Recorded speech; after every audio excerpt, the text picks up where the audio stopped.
एक बार सोच के देखिए कि आखिर कितना मुश्किल होगा जब आप एक ऐसे परिवार में रह रहे हैं जहाँ के लोग आपको प्यार देते हैं, आप पर विश्वास रखते हैं, मगर आपको अपने देश के लिए उनके खिलाफ जाना है, उन्हें धोखा देना है, उन्हीं के बीच एक जासूस बनकर रहना है। एक पल को उस दृश्य की कल्पना कीजिए जब सहमत अपनी भाभी के साथ बैठकर उनके हाथों के बने केक खा रही थी और खुशी जाहिर कर अपने जेठ का इंतजार कर रही थी, जबकि वो खुद उस दिन दोपहर में अपने जेठ को मार कर आती है। फिल्म में ये दृश्य नहीं दिखाया है। फिल्म में बस इतना दिखाया है कि भाभी अच्छा खाना बनवाती है और खबर कुछ और ही आती है। आखिर कितना मुश्किल होता होगा हर पल इस डर में जीना कि कभी भी आपका कवर ब्लो हो सकता है और हो सकता है कि आपके देश की एजेंसी आपको बचा भी ना पाए। इसलिए आज मैं 2 ऐसे जासूसों की कहानी आपको सुनाने जा रहा हूं जिन्होंने सहमत की तरह इस देश के लिए कुर्बानी दी। एक ऐसी कुर्बानी जिसकी मात्र कल्पना ही रोंगटे खड़े कर देती है। इन्होंने अपने देश को अपने आप से हमेशा आगे रखा। इनका नाम देश के नायकों में होना चाहिए था, मगर दुख की बात यह है कि शायद हमने उन्हें गुमनामी दे दी। और फिर इस एपिसोड के अंत में मैं एक ऐसी बात बताऊंगा सहमत के बारे में जो इस फिल्म में गलत दिखाई गई थी और जिसके बारे में जानना बहुत ज़रूरी है। इसलिए एपिसोड अंत तक देखिएगा। Hello everyone, welcome to yet another story of a story a week. मेरा नाम है अक्षय कपूर। आज के इन भारतीय जासूसों की कड़ी में मेरी पहली नायिका है मणि। जी हाँ, मणि उनका कवर्ट नाम भी था और उनका असली नाम भी। इस नायिका का पूरा नाम है सरस्वती राजामणि। राजामणि का जन्म 11 जनवरी 1927 में रंगून वर्मा में हुआ था।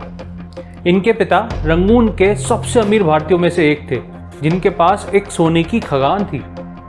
उन दिनों काफ़ी भारतीय व्यापारी रंगून शहर जाते थे क्योंकि वहाँ व्यापार करना ज़्यादा आसान था। और शायद इसीलिए मेरे पिया गए रंगून, ये जो गाना है, उस समय की सच्चाई बयां करता है। राजामणि के पिता भारतीय स्वतंत्रता संग्राम में अपना सहयोग देते थे, इसलिए जब महात्मा गांधी रंगून आए तो वे इनके घर भी आए। 10 साल की राजामणि गांधी जी से मिलने नहीं गई, बल्कि वो मकान के गार्डन में पिस्टल से निशाना लगाने की प्रैक्टिस कर रही थी। गांधी जी खुद चल के राजामणि के पास आए और उनसे कहा कि उन्हें हिंसा त्याग अहिंसा का रास्ता अपनाना चाहिए। परंतु राजामणि को यह समझ नहीं आ रहा था कि जब कोई हमारा घर लूट रहा है तो हम उसे मार क्यों नहीं देते। इसी बीच जब सुभाष चंद्र बोस कांग्रेस में आते हैं और लोगों को अपनी विचारधारा से संबोधित करना शुरू करते हैं तो राजामणि उनसे बेहद प्रभावित हो जाती हैं। वे उनके हर संबोधन को बार बार सुनती थी। कुछ साल बाद जब सुभाष चंद्र बोस अपनी आईएनए सेना के लिए डोनेशन इकट्ठा कर रहे होते हैं तो वह एक डोनेशन कैंप रंगून में भी लगाते हैं। 16 साल की राजामणि अपने सारे गहने और पैसे इस कैंप में डोनेट कर देती हैं। इतने सारे गहने देख डोनेशन अधिकारी दंग रह जाते हैं और उनसे उनका नाम पूछते हैं। कुछ दिन बाद जब राजामणि बाजार से घर आती हैं तो वो देखती हैं कि उनके नायक, उनके हीरो, जिनके लिए वो पागल थी, यानी कि सुभाष चंद्र बोस, खुद उनके घर बैठे हैं और उनके पिता से बात कर रहे हैं। वो खुशी से पागल हो जाती है और दौड़कर उनके पास जाती हैं, मगर पास जाते ही देखती हैं कि सुभाष उनके गहने लौटाने आए हैं। ये देख वो बहुत नाराज हो जाती हैं और सुभाष जी से कहती हैं कि ये गहने मेरे हैं और मैंने अपनी इच्छा से इन्हें आईने को दिए हैं। आपको कोई हक नहीं बनता इन्हें लौटाने का, और वो भी मेरे पिता को। ये गहने मेरे हैं और मैं इन्हें वापस नहीं लूंगी। सुभाष जी इस 16 साल की लड़की से प्रभावित हो जाते हैं और राजामणि से कुछ देर और बात करते हैं। वो कहती हैं कि वो आईएनए का हिस्सा बनना चाहती हैं। राजामणि के पिता भी अपनी बेटी के जुनून और हट से वाकिफ थे, इसलिए वे भी सुभाष से आग्रह करते हैं कि उन्हें आईएनए में ले लें। राजामणि का जुनून देख सुभाष मान जाते हैं और राजामणि को आईएनए के रंगून कैंप में नर्स के रूप में रख लेते हैं। राजामणि नर्स का कार्य सीखती हैं और पूरे निष्ठा से ये कार्य करती हैं, परंतु उनका मन तो एक सैनिक का था और उन्हें बनना भी एक सैनिक ही था। एक दिन राजामणि हॉस्पिटल की बिल्डिंग के पीछे एक आईएनए घुसपैठिए को, एक अंग्रेज को एक चिट्ठी देखती हुई देख लेती है। वो दौड़कर सुभाष जी के पास जाती है और उन्हें बताती है इस बारे में। सुभाष जी उन पर पूरा एतबार करते हुए तुरंत जांच करते हैं और उनकी बात सही पाते हैं। वो समझ गए थे कि इस लड़की में साहस भी है, सच्चाई भी है और आईएनए के प्रति पूरी ईमानदारी भी है। इसलिए वो राजामणि को एक सैनिक के रूप में आईएनए कैंप में बुला लेते हैं। राजामणि के जीवन का ये सबसे खुशी का दिन था। कहते हैं कि वो सुभाष ही थे जिन्होंने एशिया की सबसे पहली महिला बटालियन बनाई थी। उन्होंने औरतों को बराबरी का दर्जा दिया था और उनकी बटालियन का नाम रखा था रानी झांसी बटालियन।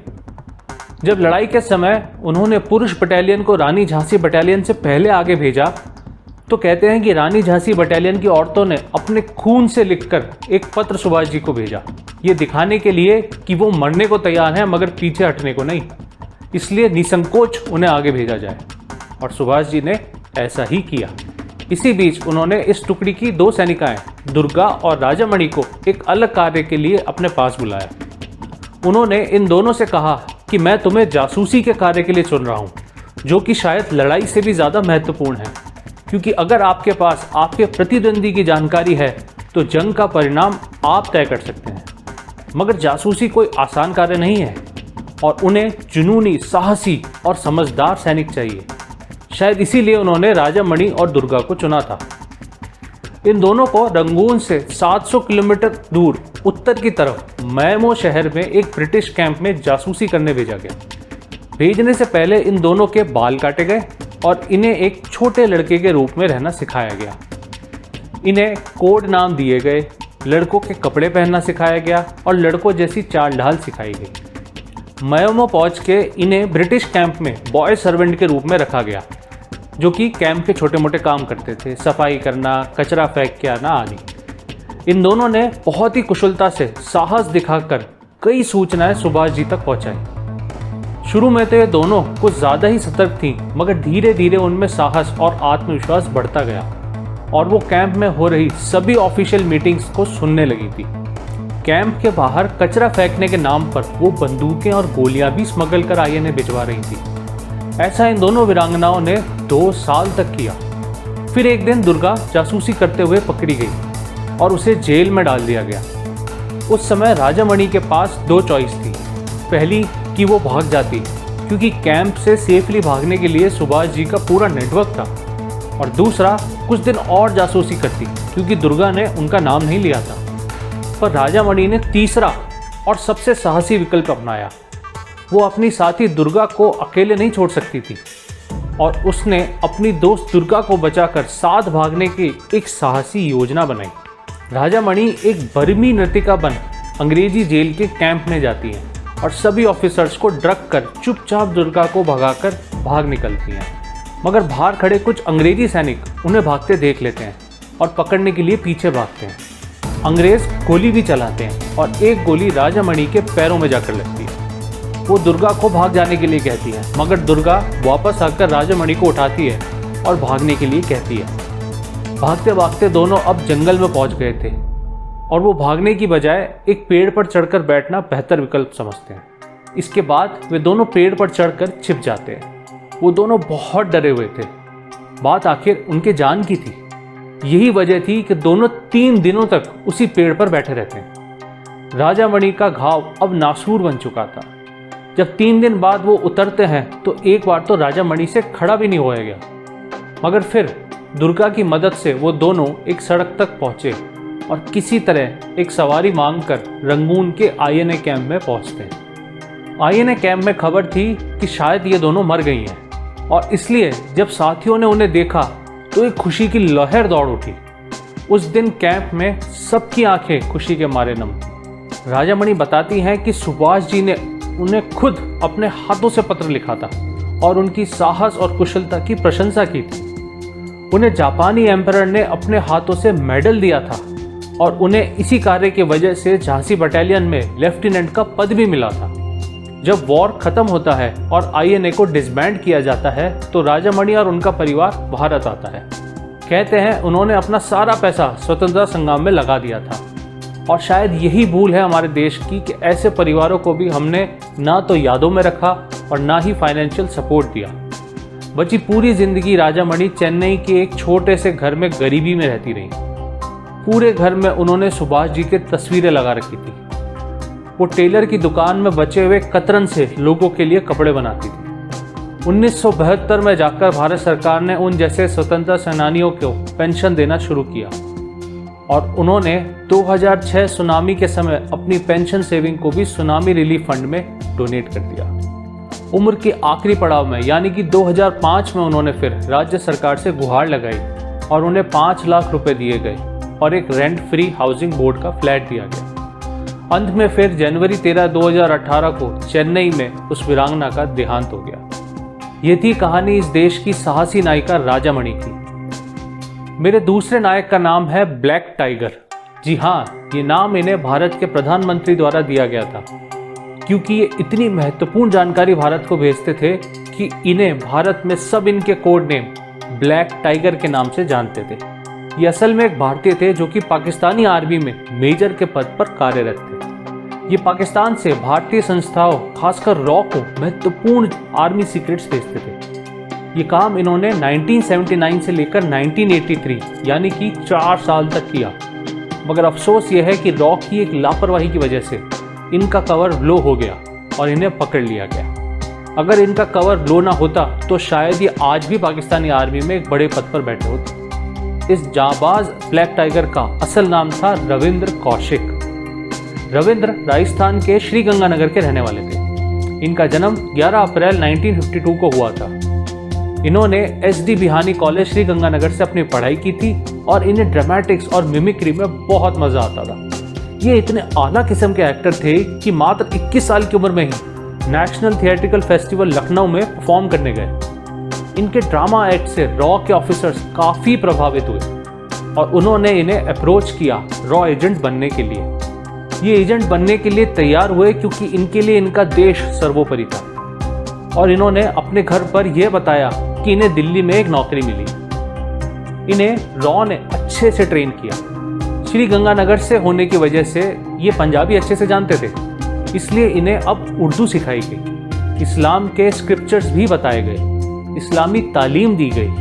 कहते हैं इनका सर्कमसिशन भी किया गया और फिर इन्हें कई अलग अलग मुस्लिम देश भेजा गया छोटे सीक्रेट मिशंस पे। इन छोटे मिशंस में ये 2 बार पाकिस्तान भी गए थे। कुछ मिशंस के बाद इन्हें 1975 में एक रेसिडेंट स्पाई के रूप में पाकिस्तान भेजा गया। रेसिडेंट स्पाई मतलब जो कि पूरी तरह अब उस देश में रहेंगे लंबे समय के लिए। उन्हें एक नई आइडेंटिटी दी गई नाबी अहमद शाकिर के नाम से, जो कि इस्लामाबाद का रहने वाला है। नाबी पाकिस्तान में कराची यूनिवर्सिटी से LLB करता है और फिर फौज के लिए हो रही भर्ती में बैठता है।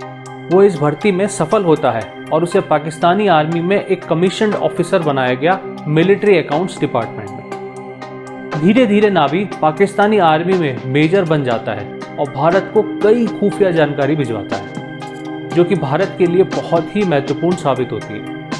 इसी बीच वो आर्मी के दर्जी यानी कि टेलर की बेटी अमानत को अपना दिल दे बैठता है और उससे निकाह करता है। कहते हैं उनका एक बेटा भी था। इसके बाद इधर श्रीगंगानगर में रविंद्र के भाई की शादी पक्की होती है और वो पाकिस्तानी आर्मी से छुट्टी लेकर चुपके से भारत आता है शादी अटेंड करने। अपने सभी घर वालों से मिलता है, सबको गिफ्ट्स देता है और बताता है कि वो दुबई में काम करता है। जब पिता उसे शादी करने पर जोर देते हैं तो वो बता देता है कि वो दुबई में शादी कर चुका है, लड़की मुस्लिम है, और ये सुन पिता खफा हो जाते हैं उससे। मगर वो अपने पिता को मना लेता है और सबसे अलविदा कर वापस दुबई के नाम से घर से निकल जाता है। कहते हैं वो अपने बेटे को अपने परिवार से मिलाना चाहता था। सब अच्छा चल रहा होता है कि एक दिन सितंबर 1982 में इनायत मसीह नामक रॉ का एक छोटा एजेंट नबी को एक पार्क में मिलने बुलाता है। नबी जब उस सुबह पार्क में अकेला बैठा होता है तब इनायत उससे मिलने आता है। पलक झपकते ही पाकिस्तानी आर्मी चारों तरफ से उन्हें घेर लेती है और रविंद्र रंगे हाथों पकड़ा जाता है। असल में इनायत मसीह को पाकिस्तानी आर्मी ने पहले ही पकड़ लिया था और उसने रविंद्र कौशिक का कवर ब्लो कर दिया था। ये एक रॉ की लापरवाही थी और शायद जल्दी में प्लान किया गया एक मिशन था जिसमें कि इनायत मसीह को पाकिस्तान भेजा गया। इनायत जल्दी ही पकड़ में आ जाता है और वो सब कुछ उगल देता है। सालों की मेहनत और आने वाले सालों का फल सब एक लापरवाही से खत्म। रविंद्र को सियालकोट में ISI द्वारा इंटेरोगेट किया गया, लेकिन ब्लैक टाइगर ने उन्हें कुछ भी नहीं बताया। ब्लैक टाइगर के लिए उसका देश सबसे ऊपर था। उसे उम्मीद थी कि उसका देश उसे बचा लेगा। नबी को 1985 में मौत की सज़ा सुनाई जाती है और उसके बाद यही सज़ा आजीवन कारावास में बदल दी जाती है। 16 साल तक रविंद्र पाकिस्तान की कई जेलों में रहा, सियालकोट, कोट लखपत, मियांवाली जेल। उसने खुफिया तरीके से कई बार पत्र भी लिखे अपने परिवार को, जिसमें उसने बताया कि कैसे वो एक रॉ एजेंट के रूप में पाकिस्तान में रह रहा था, न कि दुबई में। उसने जेल में हो रहे प्रताड़ना के बारे में भी अपने घर वालों को बताया। परिवार ने भारत सरकार से गुहार भी करी, मगर फॉरेन मिनिस्टर ने हर बार केवल एक ही जवाब दिया, his case has been taken up with Pakistan. Ravindra ने भारत के एक रेडियो प्रोग्राम के माध्यम से अपने परिवार के बारे में जानना चाहा। इस भारतीय रेडियो प्रोग्राम को पाकिस्तान की जेल में सुना जाता था। रविंद्र ने अपने परिवार को लिखा कि वो इस रेडियो प्रोग्राम से अपने परिवार के बारे में जानना चाहता। और कुछ दिनों बाद ही एक दिन उस प्रोग्राम में रविंद्र के परिवार की एक बेटी अपने परिवार के सभी लोगों के बारे में रेडियो एंकर को बताती है। रविंद्र जेल में बैठकर ये प्रोग्राम सुनता है। उसके पिता की मृत्यु की खबर उसे तभी मिलती है और ये बात उसको बहुत परेशान करती है। रविंद्र जेल में बैठे अपने साथी को अपने बेटे की तस्वीर देकर कहता है कि हो सके तो ये मेरे परिवार को दे दो। वो साथी भी एक रॉ का एजेंट था जो कि किस्मत से बाद में भारत वापस आ पाता है। इसी बीच रविंद्र की तबीयत बिगड़नी शुरू हो जाती है और फिर अंत में प्रिलिमिनरी ट्यूबरकुलोसिस से उनका देहांत नवंबर 2001 में हो जाता है। एक भारतीय वीर सपूत अकेला ही शहीद हो जाता है और बदकिस्मती ये है कि ऐसा हीरो देश में गुमनामी में चला जाता है। चाहे वो राजामणि हो, रविंद्र कौशिक हो या सहमत हो, इन तीनों के लिए देश सर्वोपरि था। और ये तब पता चलता है जब असली सहमत वापस भारत आती है। याद करिए राजी फिल्म के अंत का दृश्य, जब सहमत मीर के सामने रोती है और कहती है कि तुम मुझे भी मारने को तैयार थे, और मीर कहता है कि यही सच्चाई है। सहमत रोती हुई उदास वापस आती है और अकेले घर पर बैठी होती है, जबकि सच ये है कि सहमत उदास भारत वापस नहीं आती। उसने अपना कर्म और धर्म निभाया था और भारत वापस आते ही वो भारत के झंडे के सामने खड़े होकर सैल्यूट करती है और नमन करती है। इसके कुछ दिनों बाद वो एक सात्विकी बन दुनिया की मोहमाया छोड़कर अब्दुल के घर चली जाती है, शायद पश्चाताप में, क्योंकि उन्होंने एक बेगुनाह का कत्ल किया था अपने देश की खातिर। ये सब बातें आप सिक्का जी की जुबानी इस टॉक में सुन सकते हैं। सहमत कश्मीर की वो बेटी थी जिसके लिए देश सर्वोपरि था। वो एक नायिका है जो आज की भारत की बेटियों के लिए मिसाल है। अगर रविंद्र और सहमत जैसे नायक ना होते तो शायद इस देश का इतिहास और वर्तमान कुछ और ही होता। सहमत ने INS गाजी के आक्रमण के बारे में आगाह किया था, जिसने 1972 के युद्ध का रुख ही बदल दिया। इस पर गाजी अटैक फिल्म भी बनी है और रविंद्र ने तो न जाने कितने दस्तावेज भारत भेजे थे। अगर हम इन्हें सम्मान दें, एक नायक का दर्जा दें, इनके देश प्रेम को सम्मान दें, इन्हें याद रखें, तो शायद ये इनके साथ इंसाफ होगा। और ये इंसाफ न सिर्फ इनके साथ होगा बल्कि इन जैसे कई और एजेंट्स के साथ इंसाफ होगा जो भारत के लिए अपना पूरा जीवन समर्पित कर देते हैं और गुमनामी में ही रहते हैं। आज के हमारे NSA चीफ अजीत डोवाल भी एक ऐसे ही एजेंट थे। इसी बात के साथ मैं अक्षय कपूर आज का ये एपिसोड ख़त्म करता हूँ। आप और भी ऐसी कहानियाँ मेरे चैनल पर सुन सकते हैं। मुझे धैर्य से सुनने के लिए आपका बहुत बहुत धन्यवाद।